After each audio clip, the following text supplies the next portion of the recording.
I'm curious to know how you're thinking about a CPG or a durable good brand focusing on direct to consumer versus really nailing down their distribution through Amazon, Walmart.com, Kroger, and other Yeah, marketplaces. yeah. To me, you start with where the money is because the consumer is going to buy online. You measure the category penetration, irrespective of your share. You measure your category penetration and you build your business plan around that. And then you interrogate your market shares online at a granular level versus your traditional brick and mortar business or your D2C business, if that's where you started. And that tells you the size of the opportunity and the missed opportunity. And then you begin working on that. And the maths are simple. Amazon is 10 times the size of its next nearest competitor, even though that next nearest competitor is huge. So your brand will be on Amazon, whether you do it direct or whether somebody else does it from your tertiary customer base. And that will drive dynamics. We regularly get asked, should big brands be on Amazon? Look at the brands that are on Amazon. Every brand is on there. And so, I don't think there's any situation where your brand is too good.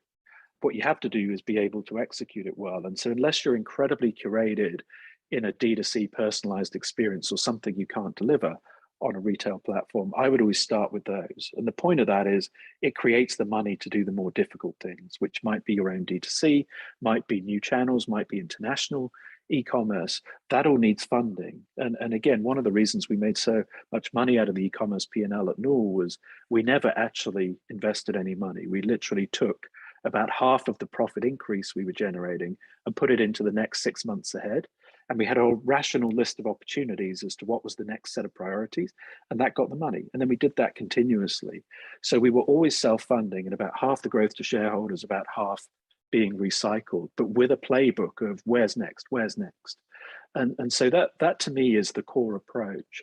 In the sense of what we get asked a lot is, why would you have D2C? Do you have to have it? You certainly don't have to have it.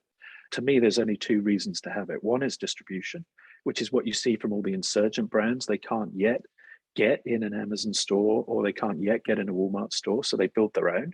And once they've got scale, they're in a much better negotiating position to go to whichever retailer, whether that's in-store at Target, whether that's online with Amazon, whether it's omni-channel with Walmart.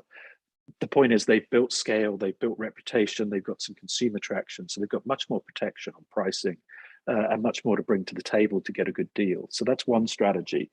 The other is differentiation based. And we spend a lot of our time helping brands think through the possibilities of digital products, digital services, monetization models that go beyond simplistic product, but monetization models, not digital marketing. That's for your creative agency to do. We're talking about P&L again. Every time we diligence a business, either for our own investments or for a private equity deal, people show us the slides on the D2C, they show you the website, and they don't want to tell you the sales because the sales are typically a few $100,000 and it's all cosmetic, but it bought them time with the CEO. The CEO says, look, we're doing this cool stuff.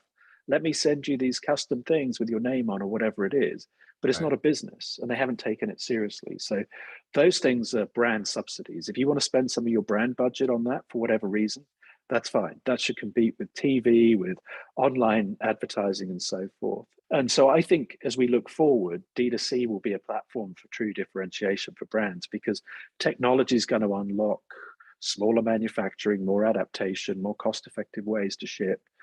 So I think that's really, for most brands, the untapped opportunities. Be something different, be something better, and probably include some thinking around digital products and services in that, not just analog. But right now I see a lot of phony stuff and I see a lot of people just sat on the fence looking for this eureka moment as if there's any one answer. And or they want you to say, it's really easy to deal with an Amazon. Of course it's not. It wasn't easy to deal with Walmart in their growth phase. It's not easy to deal with them now as a behemoth. So, that you just have to accept, but you have to follow the money. And I get really worried when I see the e-commerce deniers that don't do that math and follow the money, because it ultimately means you're going to lose your national market share. Here's what eMarketer has put out in terms of the role of and the size of D2C is just 15% of total e-commerce. Total e-commerce is about $1 trillion. Out of that, all that you see, whether it's Colgate.com to Gap.com to Nike.com, all is within that 15%. Yeah. And 85% of the donut is still non-direct. And I'll bet you, Guru, if you drill into the 15%, lots of it's pure play D2C players. Right. The folks that are making up that 85, I bet they've got a very small share of the 15.